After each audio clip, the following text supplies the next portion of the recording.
All right. So and those of you that are online, I'm assuming that you have the ability to log into zip forms and that you can find a contract and that you could have a sample. You ought to have one available. My suggestion is if you're a new agent or even a slightly used one that wants to become good at this, that you practice reading aloud the contract. Like, it wouldn't hurt for you to do it a couple times a week, several times a week until you become good at it. So paragraph 9 deals with the topic of closing in possession. Most of the time, you're not going to check anything here. The things you could check are, first, if the buyer does not plan on living there as their primary residence. That changes the loans, right? You should not be involved in fraud. Somebody says, well, I don't plan on really living there, but I'm going to check the box, and what will they do later? You don't want to be involved in fraud. All right, seller occupied or vacant property. The general choices are either you're going to get the property empty or you're not. And if you get the property empty, then you don't need to check anything. If you're not going to get the property empty because either the seller is going to remain or there's a tenant in the property, then you have to check something else. And C would be seller remaining in possession after close of escrow. So if the seller is going to stay, you would check something else. There's two forms. One is called the SIP form, which is the seller in possession form, which is the easier of the forms. The CARLAS is a residential listing agreement, and it's for if it's more than 30 days. So it's a lease agreement. So the question that you would have to have a discussion with the listing agent. There is no screen. Thank you.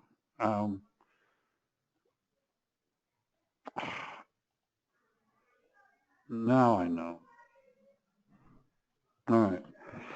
So to recap this, so possession and closing, if the buyer is buying it as a personal residence and moving right in when escrow closes, you don't check anything on paragraph 9.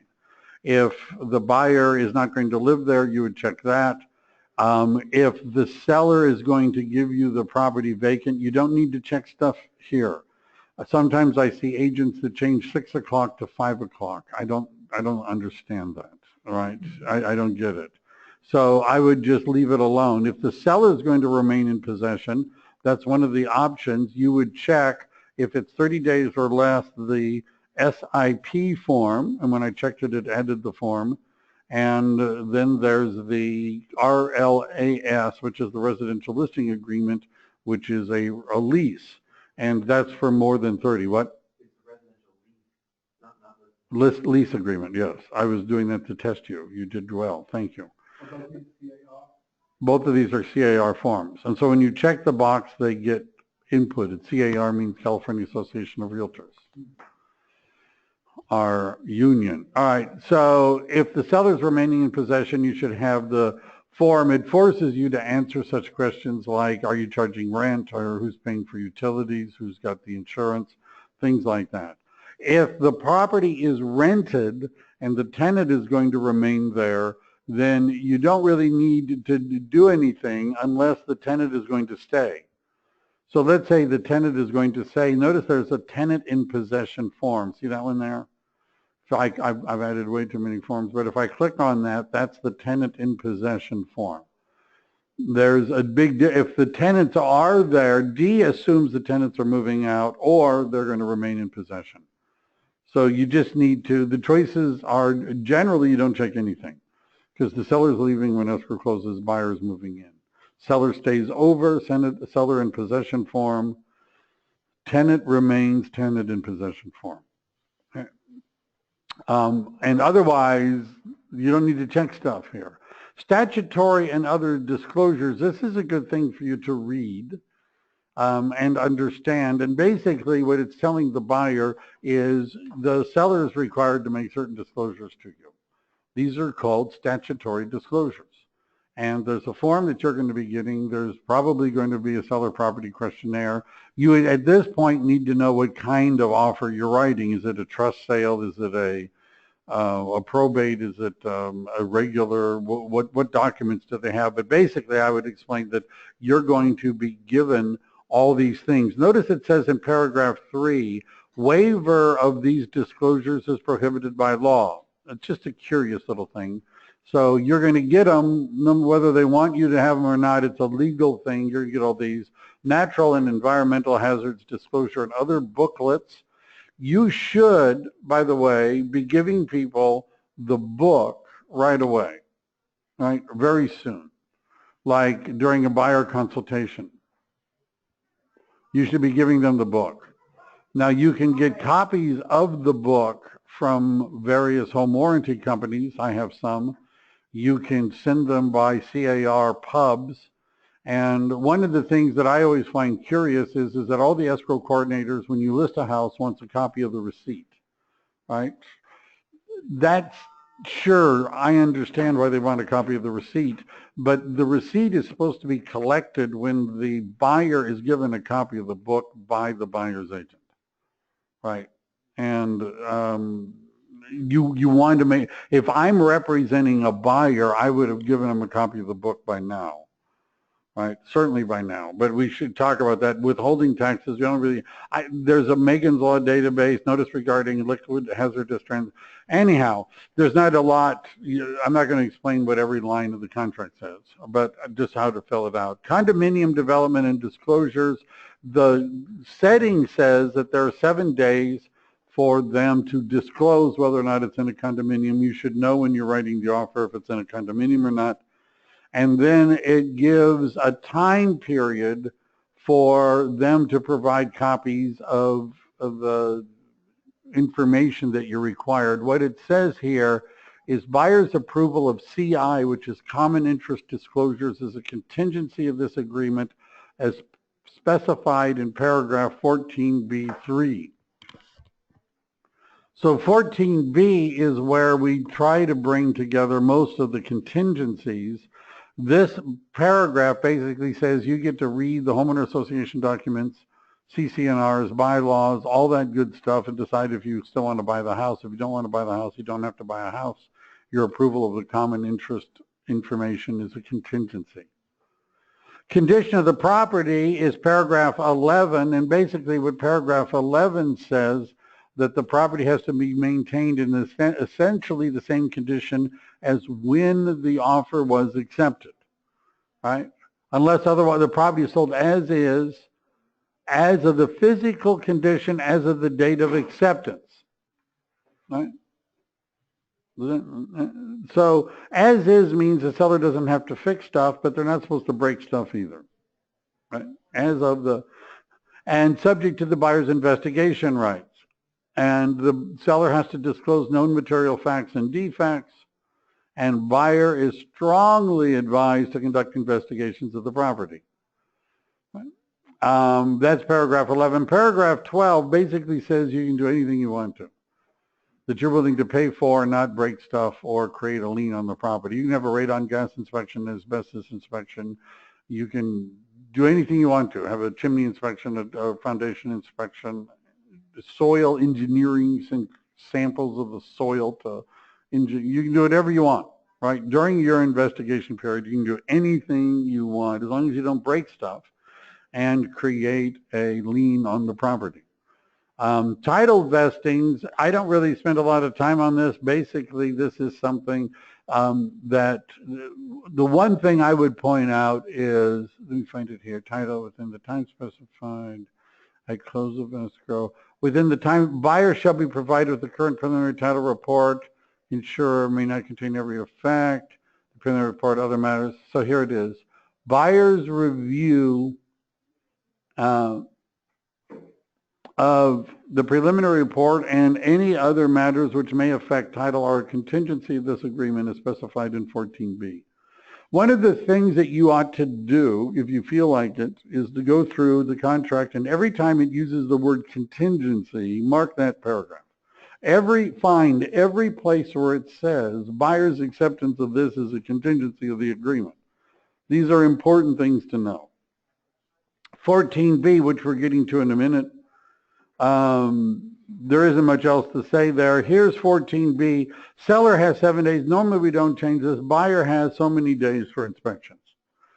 So you ought to have, assuming, so do you do this? Do you have inspections? Do you waive the contingency? And the answer to the question is it depends. So for example, let's say the house has been on the market 2 weeks, 10 days. You've talked to the listing agent, what you should do before you're writing the offer. The listing agent says, we got 5 offers already. We're expecting more. This is the time to ask the buyers, how bad do you want to own this house? And if they say really, really bad, and the seller has already provided a termite, a property inspection, a roof inspection, there's already the basic group of inspections. You could say, well, why don't we look at them now? And if there's nothing there that really jumps out at us as causing a problem, why don't we just not have that contingency? Now, what you don't do, if you're not doing that contingency, you don't type in 0. You're not supposed to type in 0. Right? You're supposed to go down and click on the box that says removal of contingencies with offer, which pretty much, but you could put in 0. There's 0 in this particular example. You can type in 0 if you want, but the idea is that if you click on the box in paragraph C, removal of contingencies, and you specifically remove the contingencies you're interested in removing, right?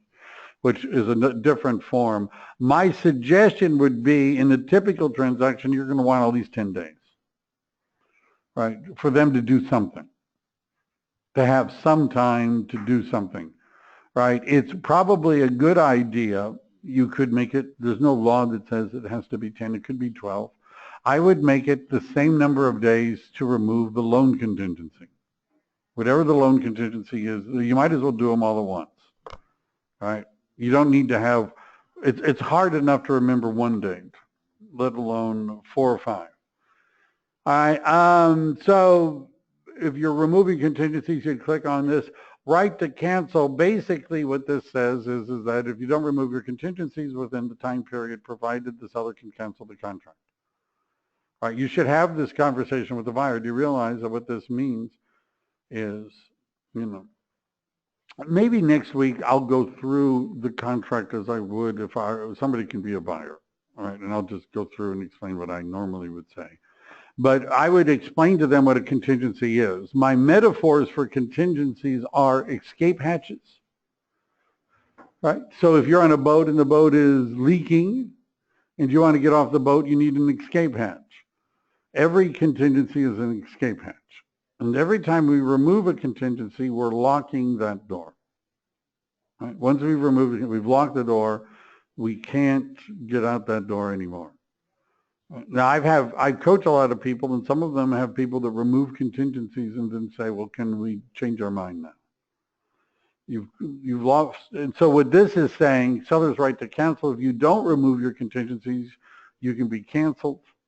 And if you do remove your contingencies, that's F, effective removal of contingencies. It means you can't use those as reasons to not buy the house. And notice the seller perform. I was talking to Laura. She puts in 3 days sometimes. Why not? I've been doing that. It doesn't seem like a bad idea. Notice the close escrow is a different form. We're not going to worry about that. Effective cancellation on deposits. What that paragraph says is that if you cancel without a contingency, you could lose your deposit. That's what it says. If you cancel, if you use a contingency and cancel, you get your money back. Repairs, you get a right to ask for them. That's what I would tell somebody. Proration of property taxes and other items is something that the title company typically takes care of, and the title company will be preparing a cost analysis for them. Compensation, I don't really spend too much time. Representative capacity is another form that we would use if the person is representing an entity, a trust, or something like that. Assuming this is not it. No.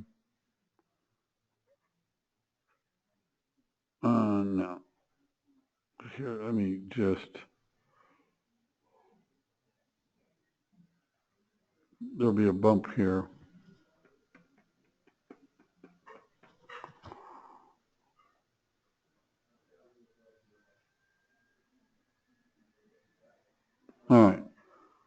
So audio connection restored. All right. Joint escrow instructions. I generally don't write anything in here. If you felt like it, you could write in the name of the escrow company. Mine usually says seller's choice. I would explain to the buyer that liquidated damages means that if you've removed your contingencies and you don't close escrow, you could lose your deposit. That's what it means. Mediation, arbitration, I don't spend a lot of time on that, but it's just clauses in the contract. Selection of service providers, multiple listing service. I usually don't spend a lot of time on this. You probably should read the definitions. Most of the questions I get from real estate agents are questions that are answered in this paragraph. Do days mean business days or calendar days? Gee, I don't know. What does it say? All right, days, it says, means calendar days. Okay, what does deliver mean? Right, that's, and expiration of offer. When I'm looking at somebody's offer, I always look here as one of the places where I find missing stuff. Your name should be written in here. What this says, expiration, this is related, by the way, to the paragraph up here that talks about delivery, which is one of these. What is delivered, delivered, or delivery refer to? Let me see if I can just highlight that. It says, unless otherwise specified in writing, means and shall be effective upon personal receipt by buyer or seller or the individual real estate licensee for whom that principle has specified in the section titled Real Estate Brokers on paragraph 10, regardless of the method used. So expiration of offer says this offer shall be deemed revoked and deposit, if any, shall be returned to buyer unless the offer is signed by seller and a copy signed personally received by buyer. Personally, so if we don't write in our name there, then the contract doesn't exist until the buyer has personally received a copy of this. Now, if I'm the listing agent, when does that, how do I know when, how that's going to happen? And the buyer can revoke their offer until they have personally received a copy of it. I would feel much more comfortable as the listing agent if the buyer's agent could receive a copy of it, and I didn't have to deal with, you know, that would make, so you're going to want to write your name in here. What is the default setting? How long do they have to accept your offer? What's the default setting? 3 days. Business days or calendar days? Calendar days. Business days only applies one time, and that's in the putting the money into the escrow account, right? That's the only time business days applies. So 3 calendar days. So when might you want to change that?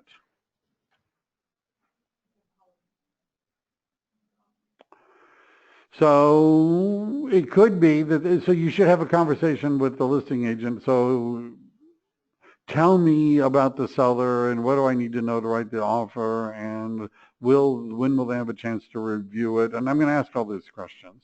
Sometimes they'll say, well, the seller's traveling and, you know, whatever, but usually we shorten them, not lengthen the time period here.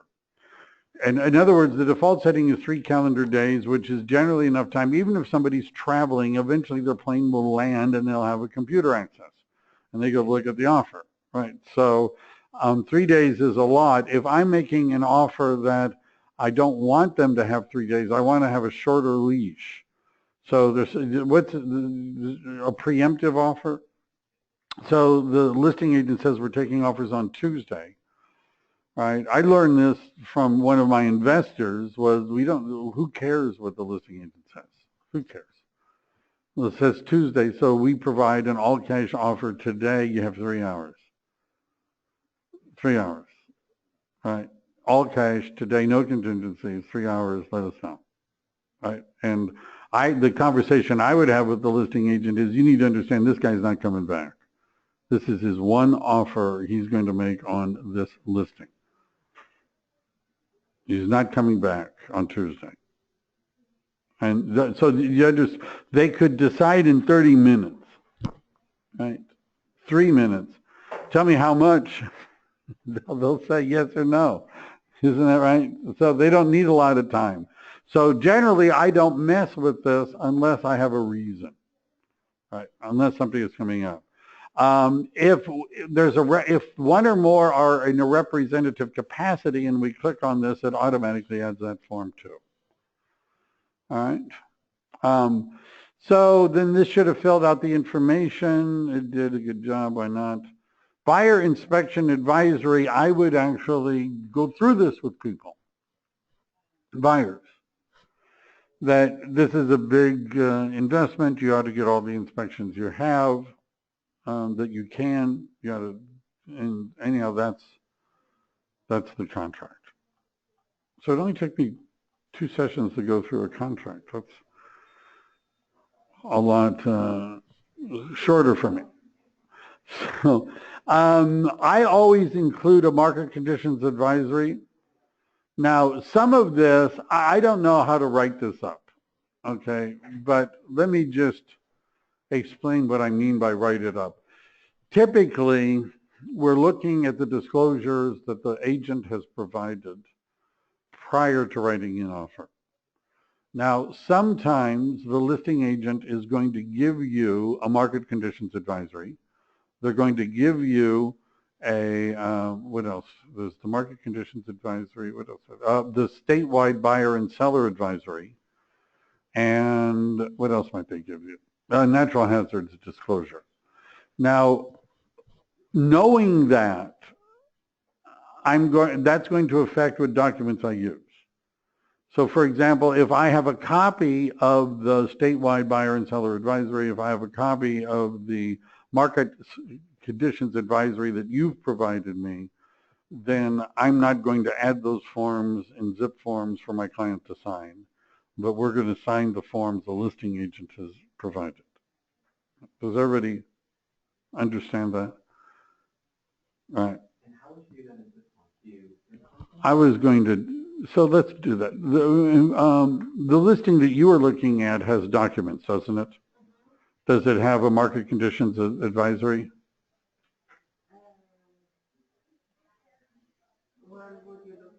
I don't know.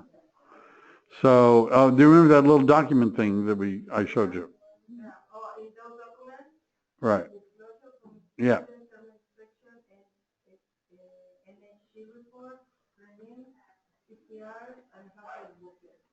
All right. I don't know if they have one there. All right. So let me see if I did that right. So let's assume, let me see if I have a market conditions advisory sitting around someplace on my hard drive.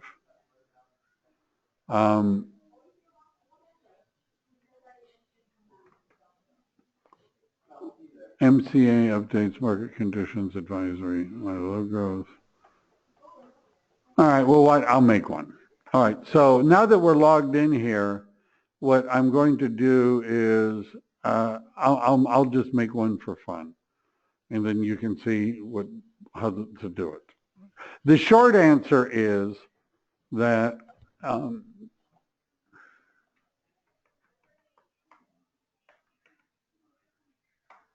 right, here, this will be fun. We'll do something fun. Here's the San Jose street tree disclosure. Now, let's just talk about fun. So let's say I've got a whole bunch of a practical thing, right?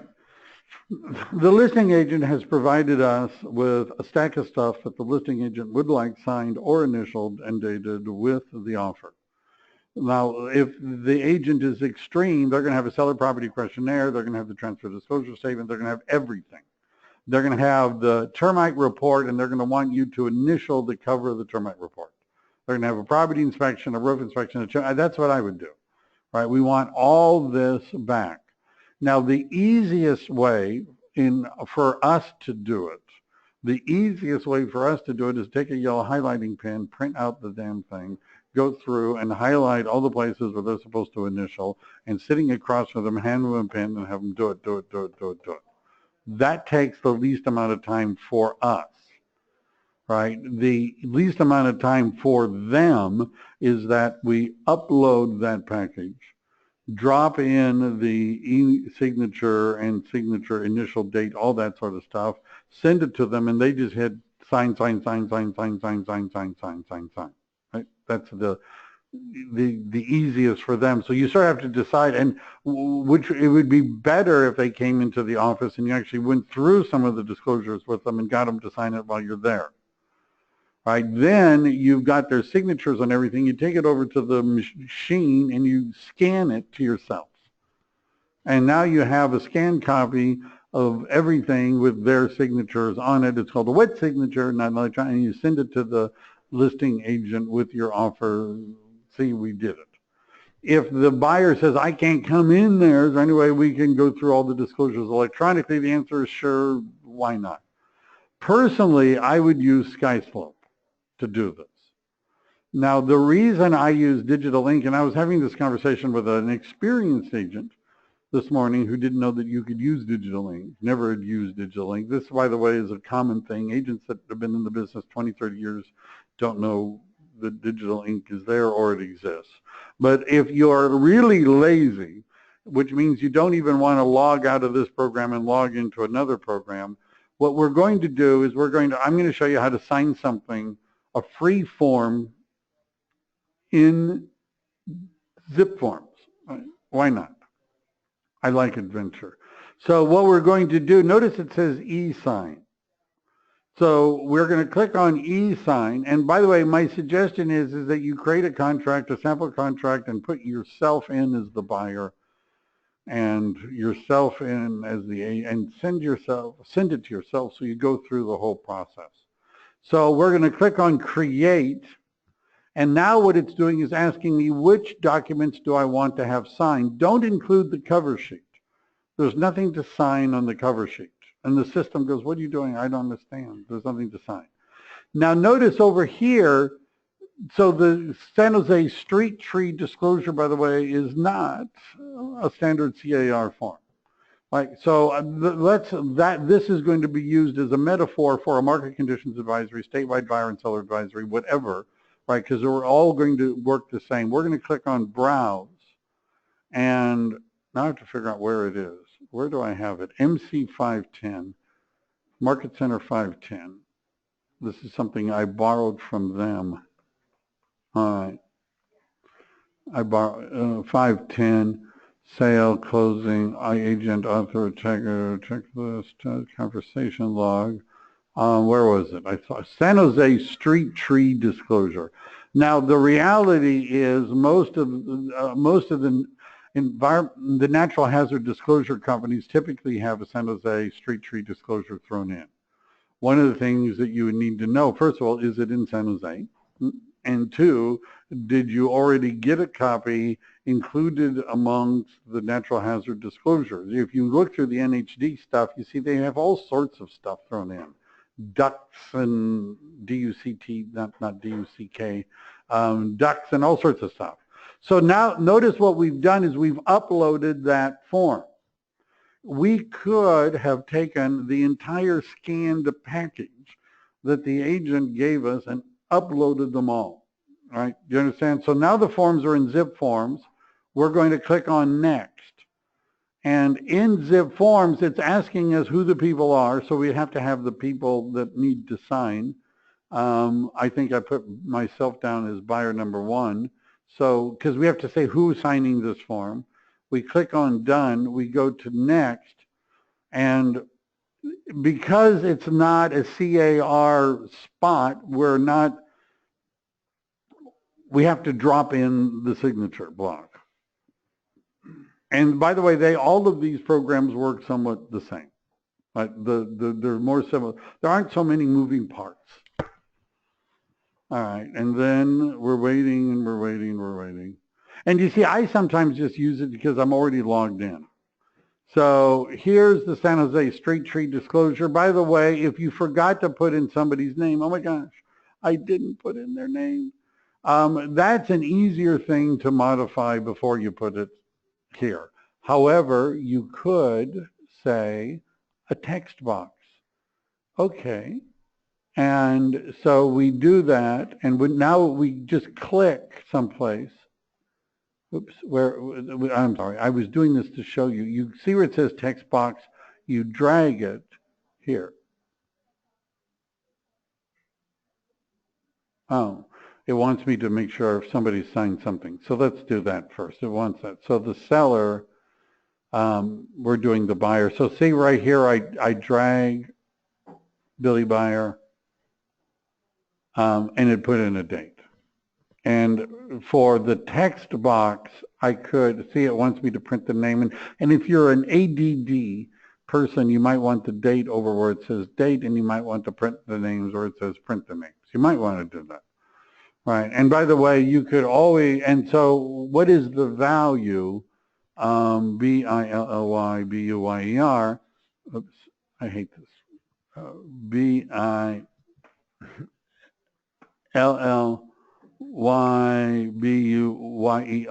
and I click on apply, and what it's done is it's put in Billy Buyer as the word, put the words in. Okay? Which the person, by the way, I'm sending it to could change, but they probably don't. You know. So it's easier to fill this out before you upload it, because there's other software that makes it easier to fill out PDFs. There's there's free apps that work with Chrome that will allow you to fill out a PDF. There's online sites. It's easier if it's already filled out, but that's how you'd fill it out. Right, you'd make a text box, and in value, you would type in the text that you wanted to be there. So now that we're done, we can click on send, and it sends the document. Right? It sends the document. So it works. This, by the way, is not unlike SkySlope, right? You drag the initials to where you wanted them to be or whatever. I like digital ink. Haven't you all had a SkySlope, right?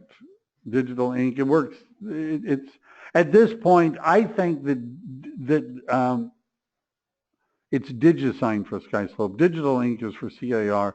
I believe that using digital ink for CAR is better when you're sending people actual documents from CAR to sign. Now, I might just do this so I could send this as part of that package. Right. I could upload the whole disclosure package from the agent, go through and drop in initials and signatures, and then send the whole thing, the purchase agreement, everything, all to them using digital ink. And then they could sign it all at once. And I get it back as a PDF, which I then save the PDF and I email that to the listing agent. Or present, yeah, presenting in person is more effective. Assuming you make a good impression in person. If you don't make a good impression in person, then don't present in person. But if you make a good have somebody send somebody else for you. So does this seem simple enough? You click on send, and it sends it. Right? And you can. So what part of this? What else should I talk about? All right. Other things that I want to just mention. I'm going to go back to transactions. I'm going to close this. So you ought to. This would be something that you ought to do just because you're curious.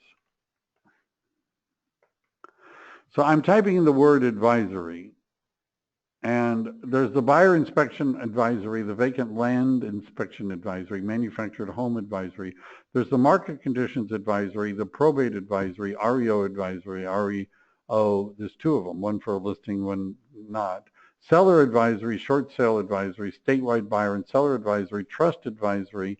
There's one for a listing and one not. and wire fraud advisory. All right, if I believe it would be valuable to you to have read those advisories. And I'm including the wire fraud advisory in all of the packages that I'm doing now for agents. When I'm helping an agent write an offer, I include the wire fraud advisory. And for those of you that are, I don't know. So there was a court case up the peninsula where a real estate agent's email apparently had been hacked. And there was a transaction going on. The escrow company was Old Republic Title, and the hackers had read the agent's email, and so near the close of the transaction, they sent a what looked very much like it had come from Old Republic Title, communication to the buyer saying that here are the new instructions for the wire fraud, for the wire transfer. This is where you need to put your down payment money. And the buyer transferred over $200,000 to a hacker's bank account, who then took the money and closed the account. So should this be something you ought to talk about, maybe to a buyer, right? So at this point, I think that they ought to get the wire fraud advisory, but you ought to read all the advisories because it explains what buyers could do to avoid having their money stolen. What is the default for how the deposit is supposed to get to escrow? Electronic funds transfer. Now, generally it doesn't happen at the beginning, but you want them to realize that before, if there's a change in this is one of the common sense things. If there's a change, you should call the escrow officer and ask them if they made the change. If you get an email saying, don't send it to the address we gave you before, but to this link, call and ask. All right, call and ask. They had, it looked really, it looked just like Old Republic's website, email. It looks just very convincing. So I would always include this as something to talk about, and this is part of the education process that you'd go through with a buyer, right? Wire fraud. What else should we talk about? Contingency removal form, assuming that you're removing contingencies. There are 3 ways to remove contingencies. So first of all, you need to number it. Addendums, contingency removals, repair requests, there's certain blocks of forms that need to be numbered. This would be number 1. Is it possible you might be removing more than one contingency at different times? That's possible. So you need to check the box. It's for the residential purchase agreement, and you need to make sure it has the right date. Sometimes it does, sometimes it doesn't. One just talks about buyer's removal of contingencies. You're really looking at A, B, or C. A says, I'm removing this contingency. If you want a list of where all the contingencies are, by the way, to cheat, remember I said find every place where it says contingency. If you want it to cheat, rather than reading the contract yourself, you could cheat by looking through this list. And it tells you on which page and which paragraph each of these contingencies are. As a general rule, the more contingencies you remove, the happier the listing agent is.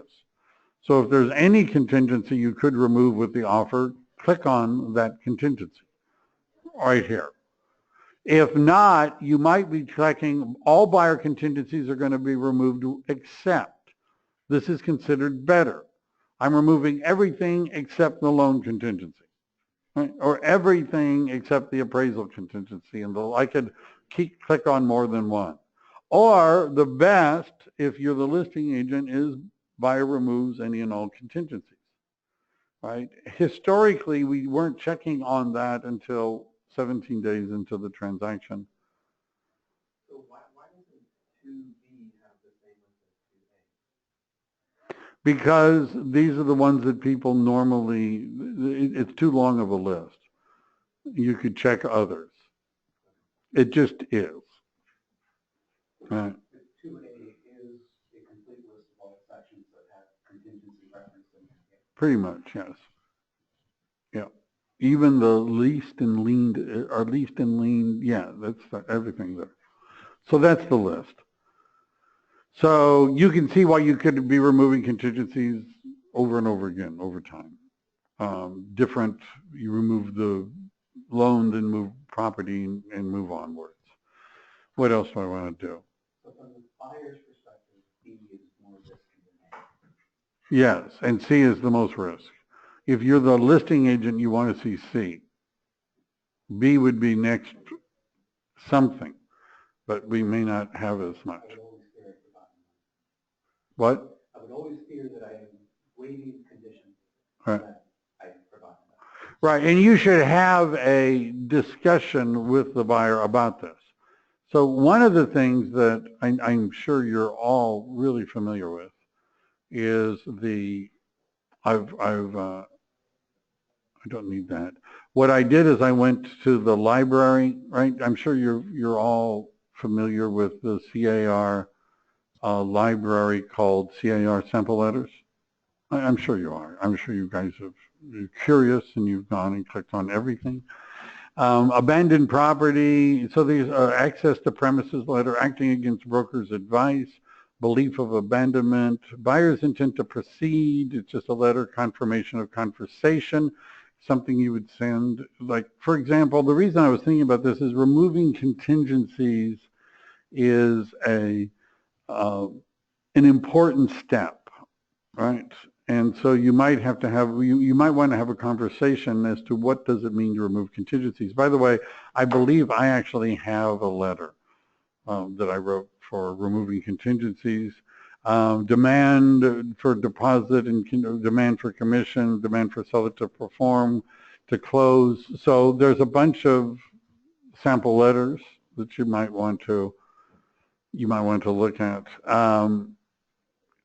Here are the California EPUBs is where you find the environment 1 through 5 up here is the basic package that is in the that you give to a buyer, right? The little booklets that I have, this is pretty much it.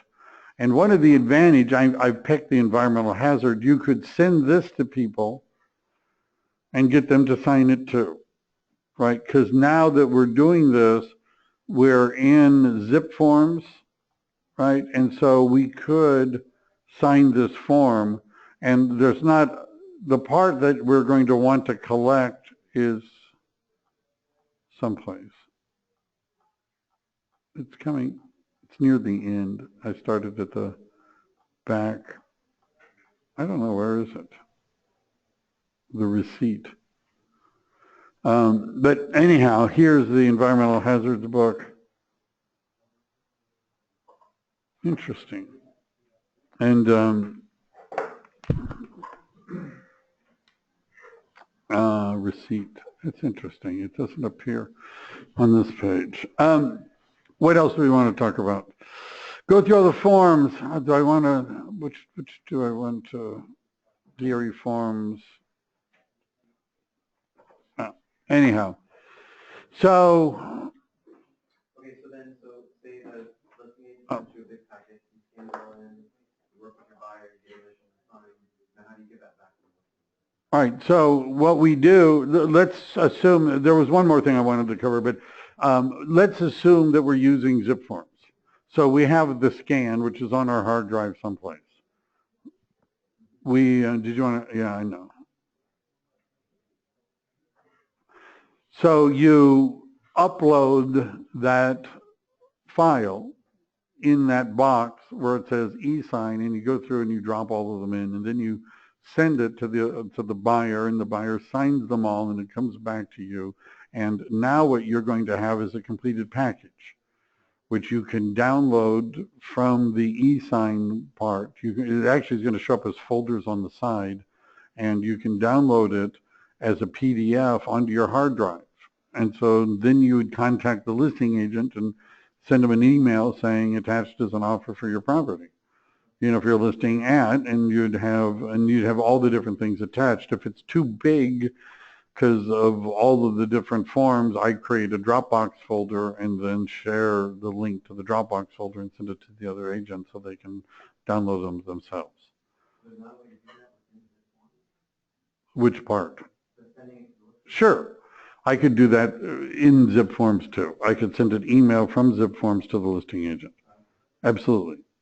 Right. Sometimes I'm including, so sometimes I'm including a letter from a lender and other stuff too. So I might be using a real email to do that because I may be attaching other things that attaching files that are not part of zip forms is difficult to do in their email. All right, so I usually just save it and then I might attach, but if I'm not attaching anything, I can do it right from here. If I put the listing agent's contact information in, if it's in the cover sheet, I can send it directly from here. So,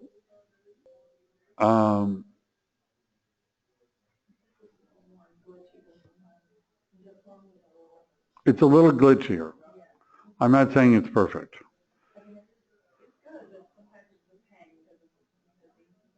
Right.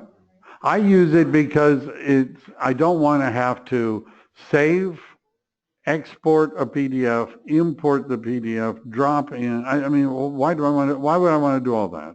When zip forms finds all of the CAR forms, it knows what the buyer's supposed to sign, where the date is, it knows all that stuff. It puts in their name, it does all that. So why would I want to do something else? Other forms that you might want to go through, if you go up to, and we're here for the Select Library, we're at the California Association of Realtors, INSPECTION. So at some point you should have, what did I not do right?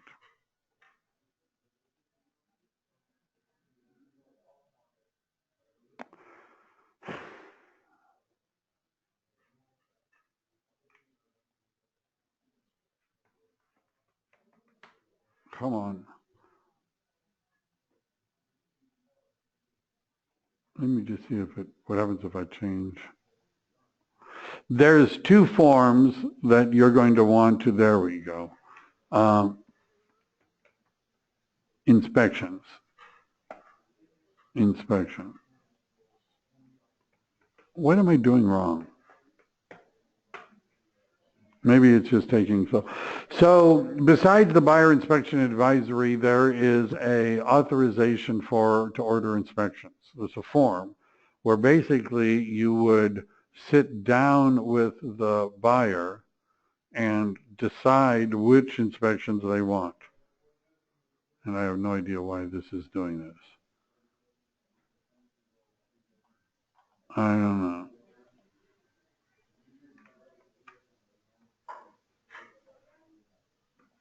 All right. Inspection. So there's inspection elections. The inspection advisory is part of the purchase contract, the inspection elections, and the inspection waiver. So the inspection, let's say they don't want to have any inspections. You should have them sign this waiver that they realize that they are waiving inspections, right, that you might recommend. Right. The other form is their authorization of inspections and elections. That's what and so here's a pretty good list of all the different things that they could say yes or no to. Right. It's a pretty good list. That may seem a little overwhelming, but I can tell you from experience that what buyers sometimes will do is they'll say, well, my agent never told me I should get a radon gas inspection, never talked about it, never, if I had been given a choice, I would have gotten a radon gas inspection. He never, so there it is, yes or no, do you want one? All right, and then they sign the form, and at least it makes it more plausible that you actually talk to them about it. What else? There are a lot of other things that could be. Your agent's visual inspection disclosure, you're going to need that too. I don't know. What other things do I have here? So here's a signature packet. I don't know. That's what it looks like. And notice up here is the send button. So I could, and actually it's letting me attach other things. I could record a video message and send it to people right from here. That's a newer feature. So And I can import people. It's basically looking for people that are in my database. It's just, all right. For the inspections, like, are there inspections that you would strongly recommend the buyer do, even if the seller has done them? Maybe, maybe not. So if the seller has purchased inspections and the inspectors are people that I recognize or might have used myself or not complain about, then I'm not going to push. What I think is more important, the primary inspection is the property inspection. And what you're looking for, besides them saying this is broken and doesn't work, you're looking for them suggesting further inspection. That's what you're looking for when you're reading it. Because they're going to say things like the electrical panel seems out of date. We suggest that you have an electrician look at this. They'll say there's a potential plumbing problem. We would suggest that you have a plumber look at it. They'll say the cracked beam in the garage, you ought to have somebody look at that, right? So rather than buying another general inspection that's going to tell us to check out the beam, check out the plumbing, check out the electrical, and they're going to test the same, flush the same toilets and do, I would rather say to the buyer, look at, why don't we get a contractor out here to look at the beam and look at the electrical and look at the plumbing, right? And a general, by the way, a general contractor could do all of that. Why don't we do that? And rather than just getting another report that looks a lot like the first report, right? So I'm also would be looking for where they said we weren't able to inspect this or we couldn't do that because something was blocking us, or like the termite inspector sometimes will say that we weren't able to look in an area and we would suggest that it's be made available for us to inspect it and then deal with that stuff rather than just getting new inspections. If the seller does a termite inspection and there's a bunch of class 1 items on the list, is it expected that they will provide the updated inspection, or? So so when I get a termite report, I generally go to the second to the last page or so, which is the work authorization, which lists the dollar amount. Because before I care about what, I just care about how much, right? So I look at that and it says $5,500 section 1 work. Now I might go back and read, what does that mean? Typically that means it needs to be tinted, right? Although not always. Sometimes you could have more than that without tinting anything. So then I might go back and read it. Now, depending upon the contract, is this how many offers did we have? Do we have an inspection contingency, right? Now, technically, if you received a copy of the termite report before you wrote the offer, it's assumed that you've incorporated that information into your thinking, right? In other words, so now for you to say, well, we want you to give us a $5,000 credit because we don't like the fact that there's section 1 work, you knew there was section 1 work when you made the offer. Now there's ways of getting around that, because you could just say we just want $5,500. We picked the number randomly, right? Credit, we're not going to tell you why, right? So so is the seller going to fix it or not? We don't know, right? And if the seller's going to fix it, then you would want it done before you take possession. If the seller's not going to fix it, I'm assuming that there's tinting and other work, you would do it the day escrow closes, like the next day, they would come and tint it so that before the buyer moved in. Doesn't the lender want to see this? No, the lender don't tell the lender about section 1 work unless they ask. I mean, they're not going to ask. FHA and VA, FHA oftentimes will want a section 1 clearance under the health and safety provisions of FHA, but not always. There are times where FHA loans go through without all section 1 work done. VA generally requires section 1 and section 2, right? Section 2 are items that lead to the infestation of wood-destroying pests or organisms. And by the way, if you tell the termite company that you're doing, when you call them, if you say this is a VA loan, they become less aware of section 2 items. They just happens that way, right? Because they'll go, oh, thanks for telling me. Yeah, great, okay, right? And then they don't find as many section 2 items. Right? So If it's not FHA or VA, the lender's not involved. We don't make repairs, you have to be careful when you make repair requests. Right? This is a topic we could discuss if you were submitting a repair request, because if you give the lender a copy of that, that could cause trouble if it makes it into the underwriter's file. All right, but generally they don't want to hear about it. The loan agent's going to say, don't talk to me about, don't talk to me about termite reports. I don't want to see them. I don't want to hear about them. I don't want to know about them. This creates a problem. Let's just not bother with it. All right. So that's what I've done. Should I move on to something else? Would you like me to go through a contract like I would go through a contract with somebody? Would that be valuable? Do you want to do that? I think it would be more valuable if you went through the contract with each other practicing. All right, maybe I'll do a page or two and then you can practice with each other next week. But you need to know what's in it well enough that you feel comfortable explaining it to someone. All right, that's all. I'm glad you joined us, Cece.